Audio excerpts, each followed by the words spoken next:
Sí, grabamos. Ya, entonces, el día de hoy vamos a desarrollar este ejercicio, fundamentalmente que dice lo siguiente: a un circuito RL serie, como el que ya hemos estado viendo, con una resistencia de 50 ohms, una inductancia de 100 milihenrios, una frecuencia de 50 Hz, se le aplica una corriente de la forma I igual 7,0711 coseno de omega t más 30 grados. Determinar entonces la impedancia, V sub R, el voltaje de la resistencia, en otras palabras, V sub L, voltaje de la bobina, y el voltaje total o el voltaje eh, aplicado en sus valores máximos y efectivos, en las dos condiciones. El ángulo de fase phi y determinar y dibujar el diagrama fasorial. Además, hay una pregunta que vamos a tratar de contestar: es ¿qué sucede si la frecuencia F cambia de 50 a 150 Hz? Y después otra pregunta: ¿qué sucede si la frecuencia cambia ahora a 10 Hz? Entonces necesito que vayan contándome, me pueden escribir a través del chat. A ver, de lo que recuerden ayer, pueden mirar sus apuntes y ver qué es lo primero que debiésemos hacer.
Bien, entonces, ¿qué sería el primer cálculo que nos convendría realizar? Fíjense, nos piden determinar la impedancia. ¿Cómo determinamos la impedancia? O me van contando qué van haciendo.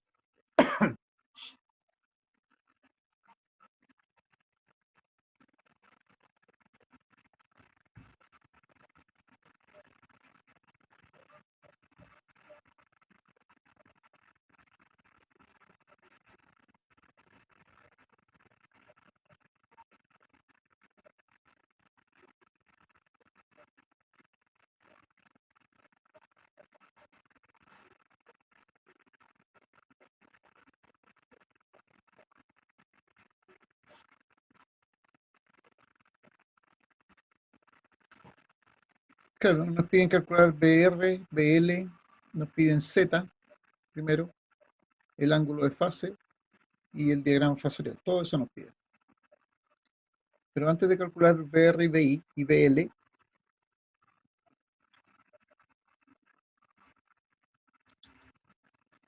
debiésemos calcular Z en primer lugar. Entonces la pregunta es: ¿necesitamos algo para calcular Z? ¿Necesitamos algún otro dato para calcular Z?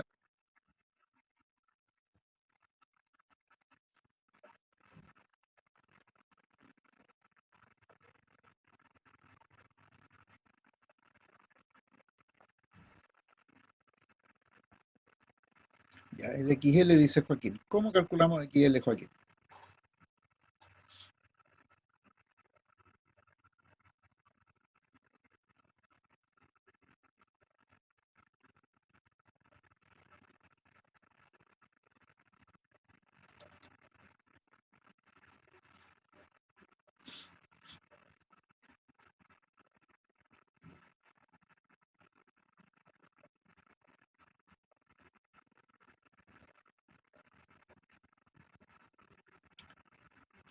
Despejándolo de BL. El problema es que no conocemos ni BL ni XL.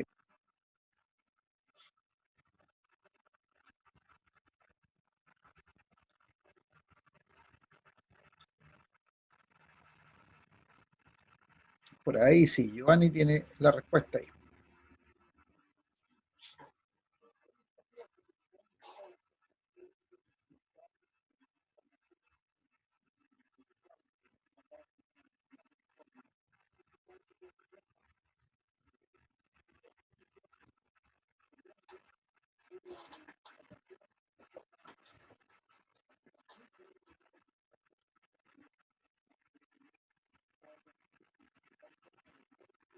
Bien, Giovanni ha puesto exactamente la ecuación que se necesita, 2πf por L. Eso es XL. Entonces, metiéndole la calculadora,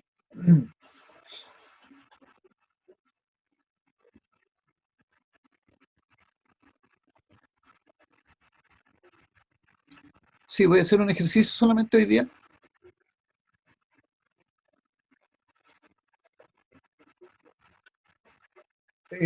porque me interesa que quede claro cómo funciona el circuito, porque después lo otro lo pasamos rápido.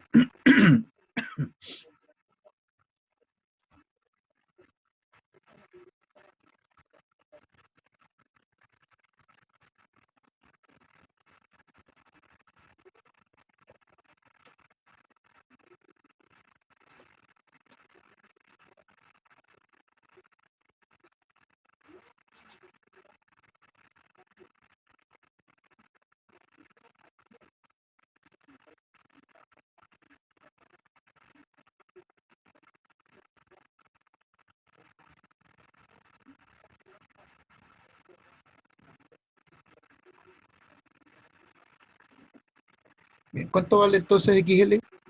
Si alguien me puede dar el dato, el resultado.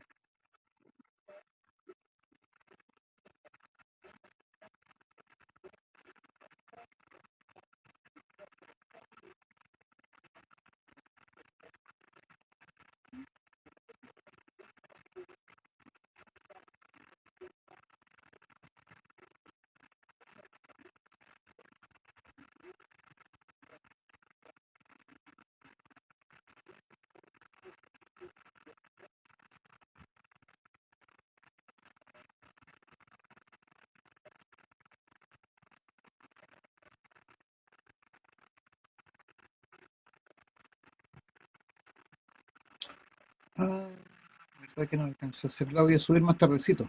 Tengo que tomar una prueba y durante la prueba la voy a subir.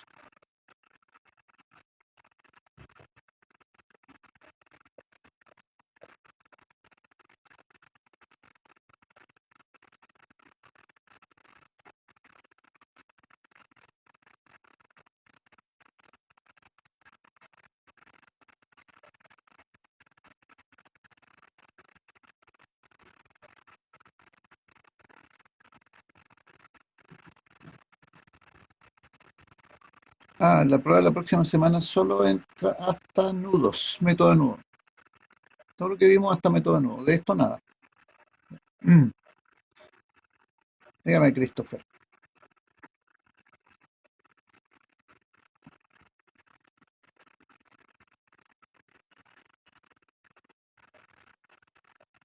No, milihenrios es 10 elevado a menos 3.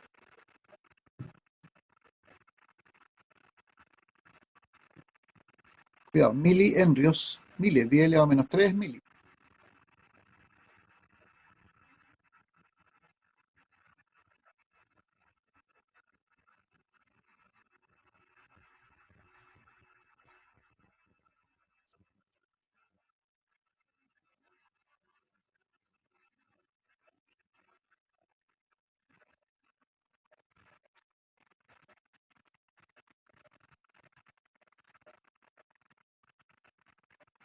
Ya, entonces XL 31,4, 31,14.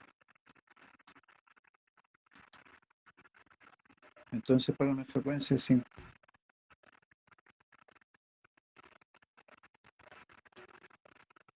31,4.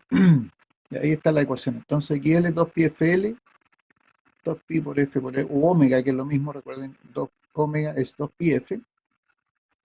Entonces 31,4159. Bueno, yo les comenté ayer que utilizo cuatro decimales, así por eso aparecen ahí cuatro decimales. Bien, tenemos XL. ¿Podemos calcular Z entonces ahora?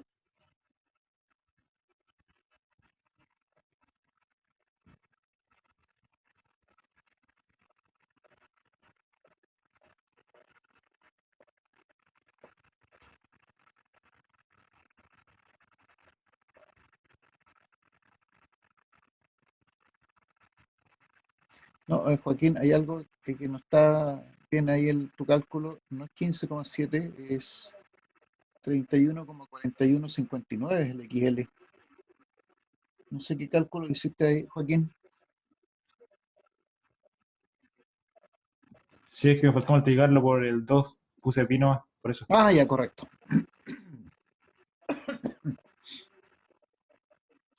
¿Cuánto sería Z entonces?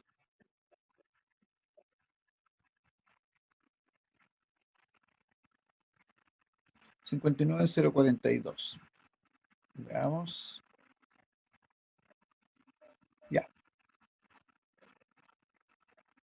Entonces Z va a ser la raíz cuadrada de R cuadrado más XL cuadrado, lo que decíamos ayer.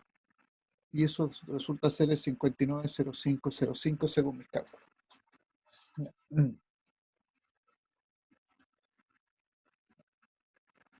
Muy bien, fíjense que la otra cosa que podemos calcular ahora aquí es el ángulo que tiene la impedancia.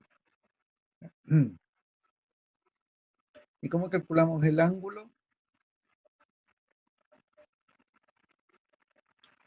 Nosotros dijimos ayer que el ángulo lo calculábamos con el arco tangente del XL sobre el R, ¿cierto? Es decir, aquí el ángulo phi, arco tangente de XL sobre R, o aquí es lo mismo, arco tangente del 31,4159 dividido por los 50 ohms. Eso da un ángulo de 32,1 grados según mis cálculos.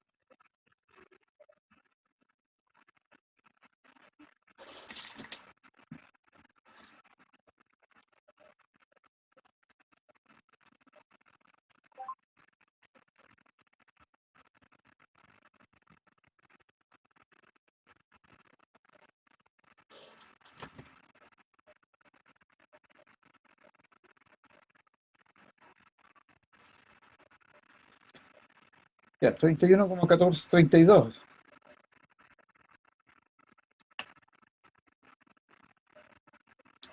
A ver, yo les explico. Normalmente yo uso en los números, cualquier dato, cuatro decimales y en los ángulos, uno o dos, cuando más dos decimales. Pero se pueden ocupar cuatro también si quieren, no hay problema. Ya, muy bien. Entonces ahora con eso, con esa información ya sabemos cuánto vale la impedancia, que es lo que nos pedían. Fíjense que tenemos el ángulo phi. ¿Ya? Aquí, con este angulito 32,1 ya tenemos el ángulo phi. Entonces, lo que vamos a hacer ahora es calcular el voltaje de la resistencia y el voltaje de la inductancia, que es lo que nos pedían. Voltaje de la resistencia y voltaje de la inductancia. Y el voltaje total, tanto en sus expresiones máximas y efectivas. Entonces, para ello, lo primero... Ah, bueno, perdón. Antes de eso, la otra forma de calcular lo mismo, la impedancia, era haber dicho 50, haber expresado la impedancia en términos de un número complejo, en su forma rectangular. Porque como es la suma, entonces coloco resistencia más, ya que están en serie, entonces sumo directamente, pero cuidado, aquí tengo que sumar números complejos. ¿Ya? R, que es real, o sea, es real más un J0, y el L, que es imaginario puro, o sea, 0 más J LXL. Entonces, por eso sumamos, vamos a tener que la impedancia es R más JXL. Y obviamente debe dar el mismo módulo y el mismo ángulo. Entonces, si usted tiene una calculadora con números complejos, puede colocar 50 más J31 con 31,59, pasarlo a polar y tiene que darle el mismo resultado. 59,0505 ángulo de 32,1, que es la misma forma. Bueno, ahora entonces yo decía que lo que íbamos a seguir haciendo era colocar aquí, primero decir que tenemos la corriente, aquí nos dice 70101, 7,0711. Ese es el valor máximo de la corriente. Recuerden que esta expresión es el máximo aquí, el corriente máximo con el coseno del omega t más un cierto ángulo, y aquí un ángulo de 30 grados. Entonces, la corriente máxima aquí es 70711, y estos son amperes. Si quisiéramos obtener el valor efectivo, ya que nos piden los valores máximos y los valores efectivos, el valor efectivo de la corriente. Recuerden que el valor efectivo de la corriente es el valor máximo dividido por la raíz de 2. En este caso, 5 amperes. Es el valor efectivo de la corriente. Y entonces, con tanto el valor máximo de la corriente como el valor efectivo de la corriente, podemos calcular el V sub R. Si usamos el valor máximo, el V sub R va a ser máximo. Si usamos el valor efectivo, el V sub R va a ser efectivo. Es decir, podemos ir calculando de dos valores, fíjense. V sub R máximo es I por R, donde I es máximo. R no tiene, es un valor constante para todos estos efectos. Entonces va a ser 7,0711 por 50, 353,5534 volts. Ese va a ser el voltaje máximo que va a aparecer en esta resistencia cuando circulan esos 7,0711 amperes máximos. Y el voltaje efectivo en la resistencia va a ser igual a los 5 amperes. Recuerden que aquí nos dio 5 amperes la corriente efectiva, 5 por los 50 ohms, entonces vamos a tener 250 ohms. Fíjense que siempre el valor máximo tiene que ser mayor que el valor efectivo, y la relación entre 250 y 353 debe ser la raíz de 2. ¿Ya? Si yo multiplico los 250 por la raíz de 2, entonces me da los 353,5534 horas. O al revés, si tomo los 353 y fracción, los divido por la raíz de 2, me va a dar los 250 horas. Cualquiera de los dos es válido. Entonces ahí tenemos el V sub R máximo. ¿Ya? El voltaje y la resistencia máximo y el voltaje y la resistencia efectivo. Los dos valores que nos están pidiendo, máximo y efectivo. Luego puedo calcular el voltaje máximo y efectivo en la inductancia, en la bobina, y para ello multiplico I por XL. Es decir, si la corriente es máxima, tengo voltaje de bobina máxima, que según los cálculos que yo tengo daría 222,1450 volts, y el voltaje efectivo va a ser entonces los 5 por los 31,4159 ohms, que es la reactancia inductiva, me resultan ser 157,0795 volts. Nuevamente la relación entre ellos dos tiene que ser la raíz de 2.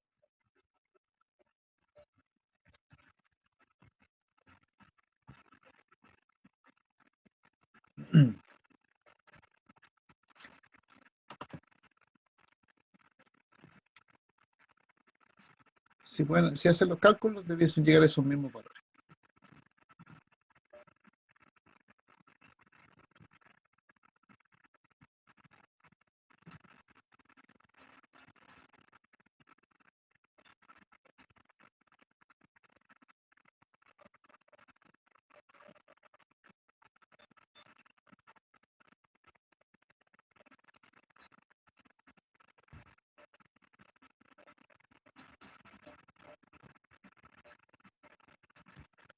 Ya.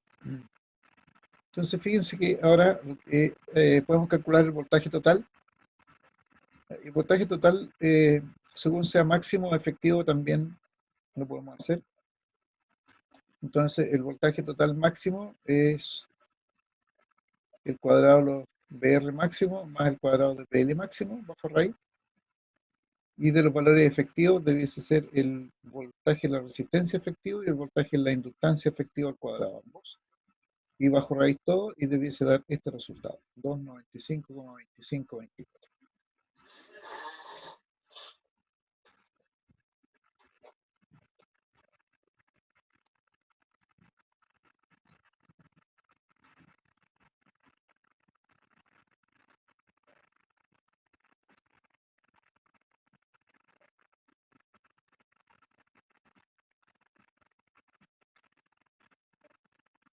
Profe, Dígame, ¿de dónde salió el BL sub EF 157,0795? este voltaje de la bobina efectivo es multiplicar la corriente efectivo por el valor del XL. Es la misma expresión, I por XL, solo que I es el valor efectivo. Ah, ya. Estoy calculando los dos valores al tiro, tanto el Ya. máximo como el efectivo. Gracias. Ya.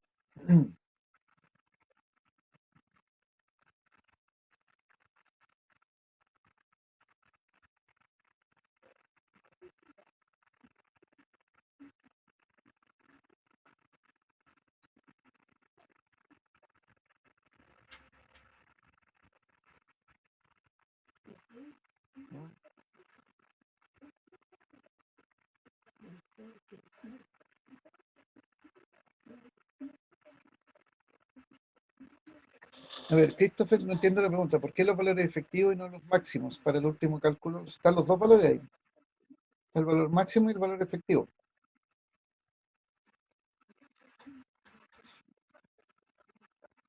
Aquí está el valor máximo, 417 y 295 el valor efectivo.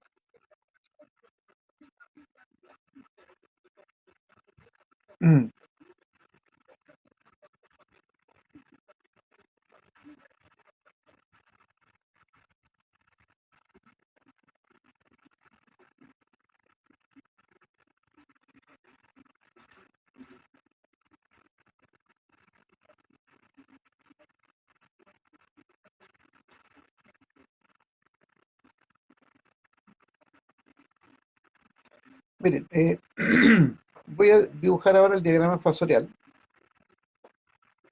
Un segundo de emoción, por favor.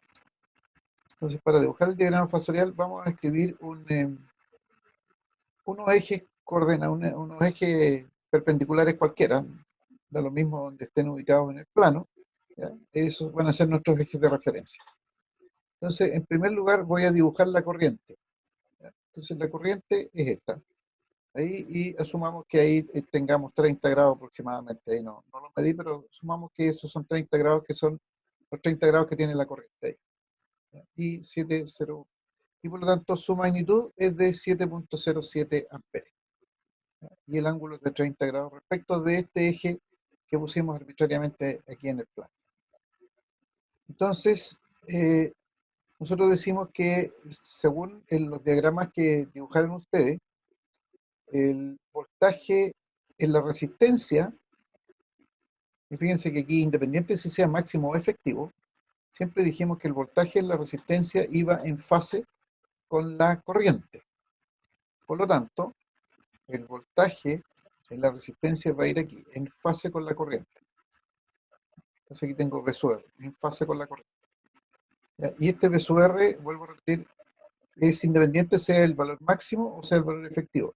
Lo mismo que esta corriente, independiente si sea el valor máximo o efectivo. ¿Ya? Los 30 grados van a ser siempre los mismos. ¿Ok? Entonces, supongamos que la corriente sea los valores máximos y el V sub R el valor máximo. Luego podemos dibujar el V sub L, y de acuerdo al gran dibujo que hicieron ustedes de cuando estaban todos los elementos, nosotros dijimos que cuando se aplica una corriente a una bobina, la bobina responde con un voltaje, y ese voltaje está desfasado en 90 grados respecto de 90 grados positivos respecto de la corriente. Por lo tanto, en este caso, el voltaje en la bobina va a ser, ¿qué pasó aquí?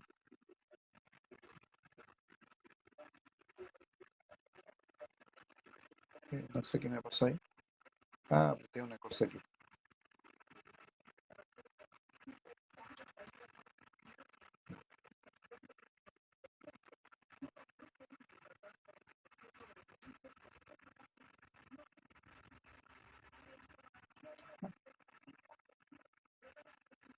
Ya, entonces aquí tenemos el voltaje en la bobina. Y ese voltaje está desfasado 90 grados respecto de la corriente. Entonces aquí tenemos un ángulo de 90 grados entre el fasor corriente y el fasor voltaje en la bobina.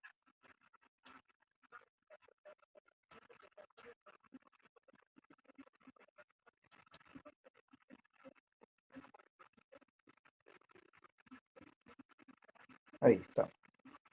Entonces, si ahora sumamos estos dos fasores, voltaje en la bobina y voltaje en la resistencia, porque eso es lo que nos dice aquí, voltaje en la resistencia más el voltaje en la bobina tiene que ser el voltaje total, o este voltaje que está aquí en la entrada. Entonces, si hacemos la suma, vamos a tener, este es el voltaje total. Ese fasor que está ahí dibujado ahora es el voltaje total. Y fíjense que aparece un ángulo entre ese voltaje total y la corriente. Ese voltaje y la corriente, aparece un ángulo. Y ese ángulo es este ángulo phi de 32,1 grados. Ese es el ángulo phi. Bien. Ahora, un detalle, y lo podemos corroborar aquí. B sub R, B sub L y B y la corriente, no hemos dicho si son máximos o mínimos, podríamos ocupar los valores máximos, o sea, estos valores, o también podemos calcular los valores efectivos, estos de acá. Y si ustedes hacen el cálculo, recuerden que el B sub R es un valor real y el B sub L es un valor imaginario. Si ustedes colocan en su calculadora 353,55 más J 222,1450 y lo traspasan a polar, van a obtener este resultado, los 417,55, y van a obtener como ángulo los 32,1 grados.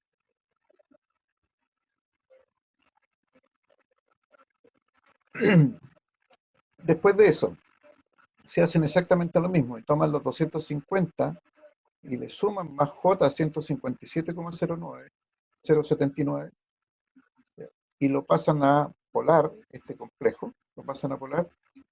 El módulo del complejo va a ser los 295 y el ángulo va a ser los 32,1.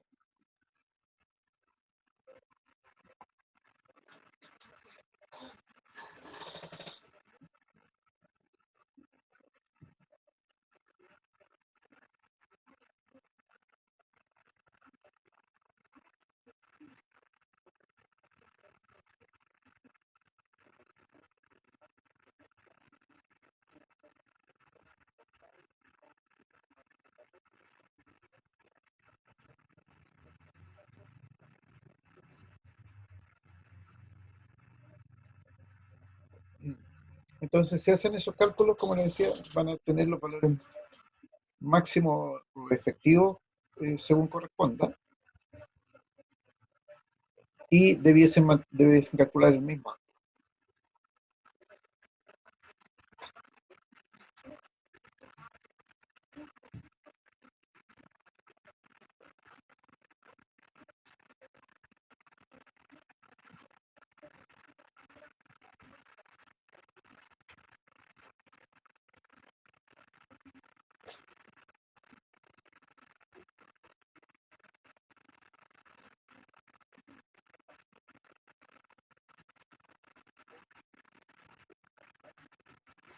Bien, Christopher me dice, confirmado, profe. Muy bien.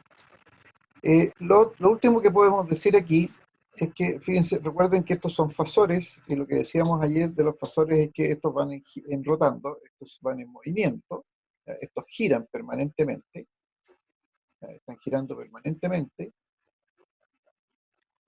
a una velocidad omega, la velocidad esta omega, a esa velocidad están girando permanentemente, y como todos tienen el mismo ángulo, finalmente, el mismo omega, entonces todos giran a la misma velocidad.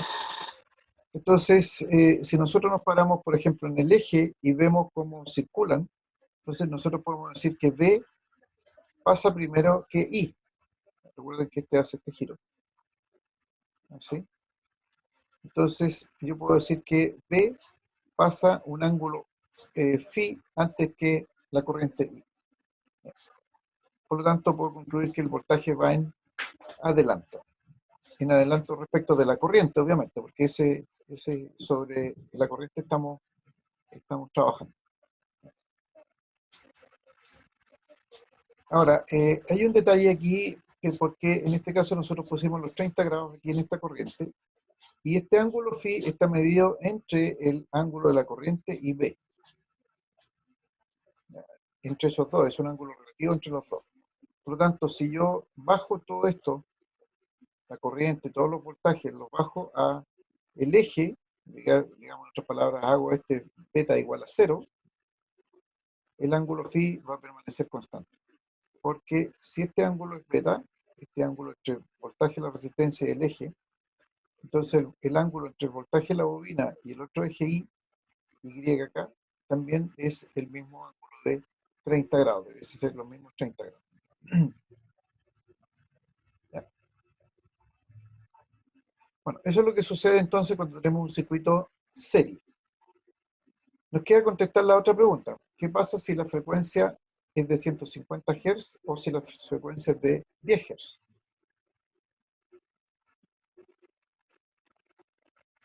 Perdón, antes que pasemos a la otra parte, ¿alguna duda, algo que aclarar hasta ahí?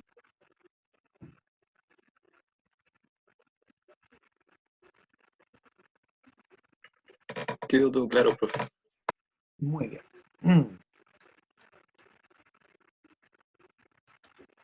Entonces ahora, ahí tenemos el planteamiento del problema. ¿Qué pasa si la frecuencia es de 150 Hz? Ahí les pido que lo vayan calculando y me van comentando para ir comparando con los resultados que yo tengo ahí.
Entonces los mismos cálculos que en el caso anterior, pero la diferencia va a estar ahora en que la frecuencia es 3 veces más grande que la anterior.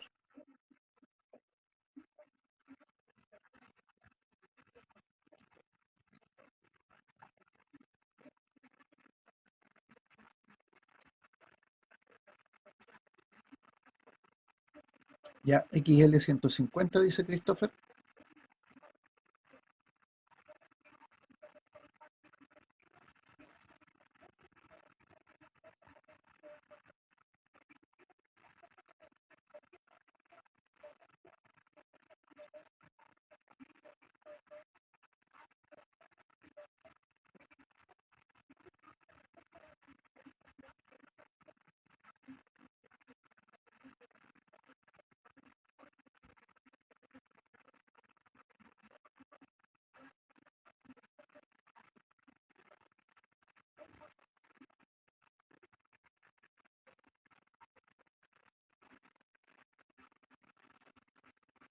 Bueno, se retracta, 94.2477.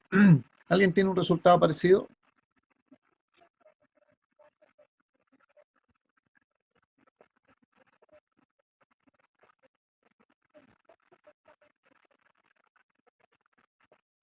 Ya, Joaquín dice que es el mismo. Muy bien, 94.247778.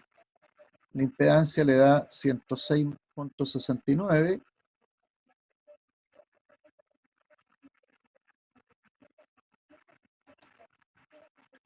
Perfecto. Y yo aquí no calculé la impedancia, sino que lo que hice fue pasar de rectangular con la resistencia y el XL, pasé inmediatamente a polar y obtengo los dos datos al tiro. Tengo el módulo y tengo el ángulo en forma inmediata. Es más cómodo y mucho más rápido. Fijan, toman el valor real, 50 ohm, que es la resistencia, vuelvo a recordar, la resistencia es real, la reactancia inductiva es imaginaria pura, entonces ahí con ello formo un polar. Perdón, formo un número complejo en su forma rectangular. Y esa la paso a forma polar y estamos listos. Ya, un pequeño detalle. ¿Qué pasó con el ángulo respecto del ángulo anterior? El ángulo de la impedancia aumentó, ¿no es cierto? ¿Y por qué aumentó?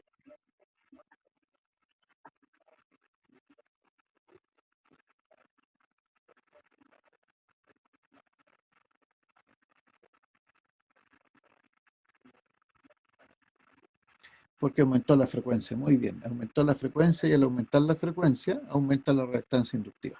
Perfecto. Y eso pasa claramente porque la reactancia inductiva es función de la frecuencia, depende de la frecuencia. Fíjense, su ecuación está 2πf, ahí está la frecuencia. Muy bien. Entonces, ¿qué pudiésemos esperar del voltaje respecto de la corriente? El voltaje respecto de la corriente, el voltaje también sigue adelantando la corriente o, o pasará al otro lado y será ahora la corriente la que adelanta el voltaje, sin hacer mayor cálculo.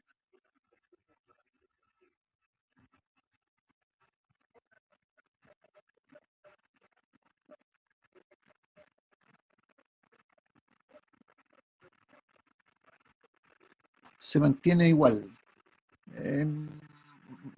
Hay una pequeña diferencia ahí, ¿ya? Pero desde el punto de vista final, el voltaje sigue en adelanto respecto a la corriente. Lo que pasa es que está más adelantado ahora. Eso es lo que vamos a ver. Fíjense que en el caso anterior, el voltaje adelantaba la corriente en 30 y tantos grados. Ahora el voltaje va a aumentar, va a adelantar la corriente, pero ahora en 62 grados. Eso es lo que vamos a encontrar. Si ustedes calculan ahora los voltajes V sub R y V sub L, en cualquiera de las dos formas, puede ser máximo, puede ser efectivo. De hecho, efectivo es más rápido porque es un número entero.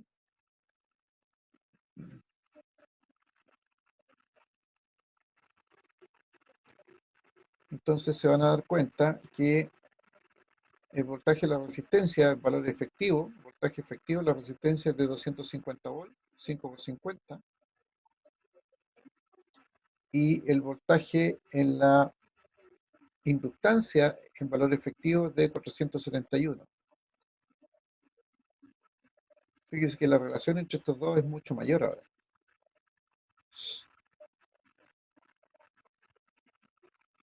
Lo mismo sucede en los casos de valores máximos.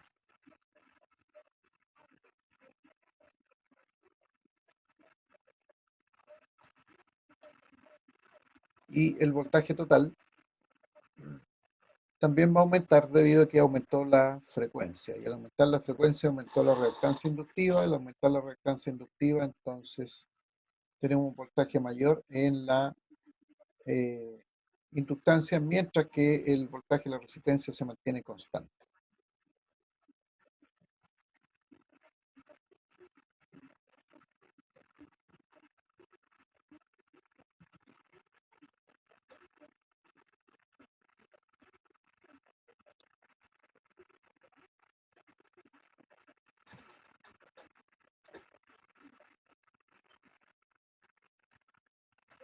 Si dibujamos el diagrama fasorial, de aquí pónganme un poquito de atención. Si dibujamos el diagrama fasorial, nuevamente vamos a tener la corriente, voltaje, la resistencia va a estar en fase con la corriente, lo mismo que en el caso anterior, pero el voltaje en la inductancia, que va a estar en desfase 90 grados, ahora va a ser de una longitud mayor, porque ahora este crece.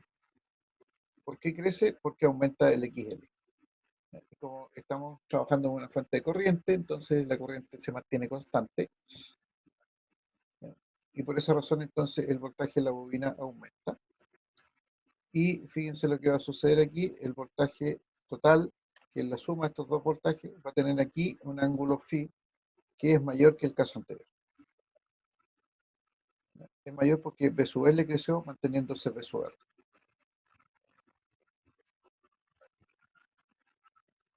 ¿Cuál es el valor máximo del ángulo phi al cual pudiese llegar?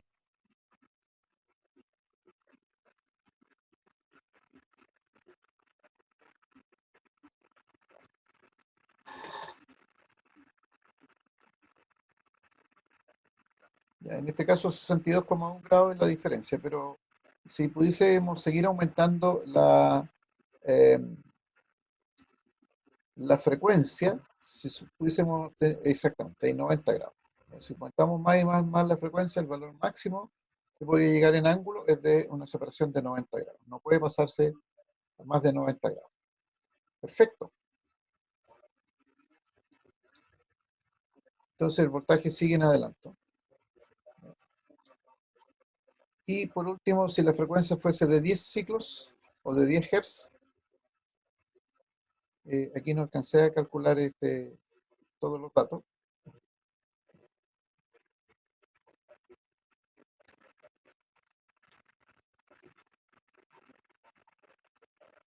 Este valor que está aquí no es el correcto, porque lo copié nomás, entonces ahí no lo voy a mostrar.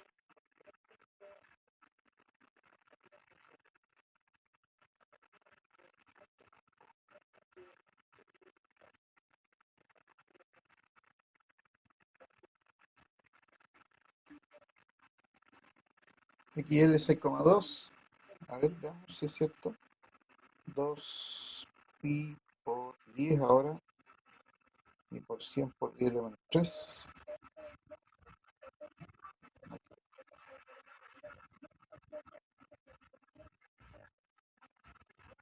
$6,28 efectivamente. 6,2832.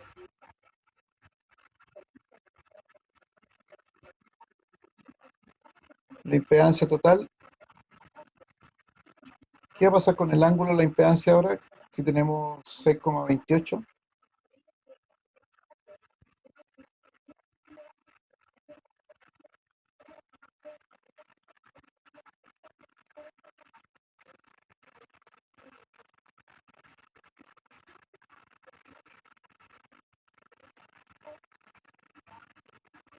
El ángulo disminuye drásticamente, ¿no es cierto? Muy bien. Disminuye a 7,16, 7,2 podríamos decir. Muy bien. Entonces la última pregunta, ¿y el voltaje seguirá en adelanto respecto de la corriente o no?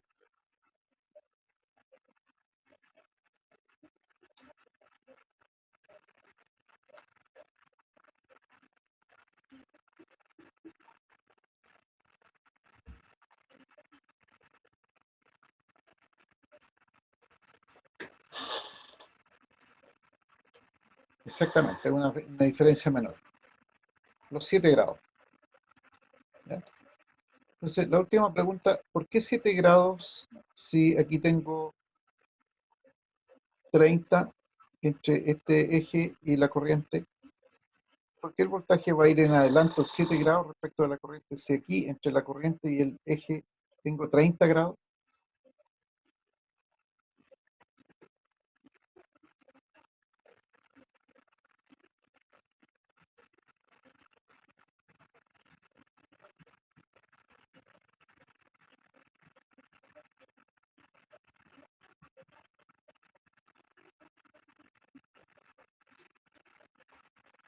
Perfecto, porque es el ángulo que es el ángulo relativo, ¿no es cierto? Es un ángulo relativo entre el voltaje y la corriente. ¿Ya? Si yo midiera los ángulos todos respecto del cero, que sería esta referencia, entonces el voltaje no tendría 7 grados la diferencia, 7,2 grados, sino que la diferencia serían de medirlo aquí, y si esto fuesen 30, yo tendría 37,2 grados. ¿Ya? En el caso de usar una frecuencia de 10 Hz. Muy bien. Conclusión. La reactancia inductiva depende de la frecuencia. Si aumenta la frecuencia, la reactancia inductiva aumenta. se aumenta la frecuencia y se mantiene constante la corriente, entonces va a haber un ángulo mayor de desfase entre voltaje y corriente. Si la frecuencia disminuye y mantenemos una corriente constante, el mismo valor, entonces si la frecuencia disminuye, entonces lo que va a pasar es que va a disminuir el ángulo de desfase entre voltaje y corriente. Y el ángulo va a tender a ser el ángulo de la corriente. O sea, la diferencia angular entre ellos va a ser muy mínima, que es lo que hemos mostrado de alguna manera, aumentando y disminuyendo la frecuencia. El ángulo phi es el ángulo relativo entre el voltaje y la corriente. Finalmente lo vamos a denominar el ángulo de desfase entre voltaje y corriente, porque así se conoce, el ángulo de desfase entre voltaje y corriente. Y ese ángulo podría variar entre 0 grados, cuando tenemos prácticamente una resistencia pura, y 90 grados cuando tenemos una inductancia pura. Esas son las grandes conclusiones que podemos sacar hoy día con este ejercicio. ¿Consultas, comentarios, jóvenes?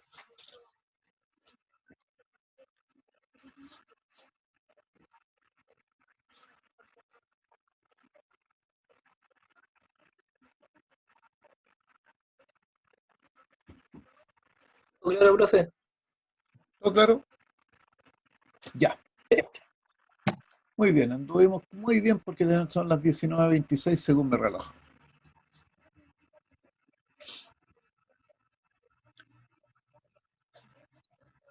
Bien, lo dejamos hasta aquí. Entonces, en la próxima clase presencial que tengamos, o sea, por medio de Zoom que tengamos, entonces vamos a seguir con los circuitos RC, la resistencia condensador, en el mismo tema de la corriente alterna. Muy bien, nos vemos entonces, si no hay ninguna duda, ninguna consulta, nos encontramos la próxima semana. Que estén muy bien. Gracias, Dígame. profe, que esté bien. No, profe. Chao, chao, chao.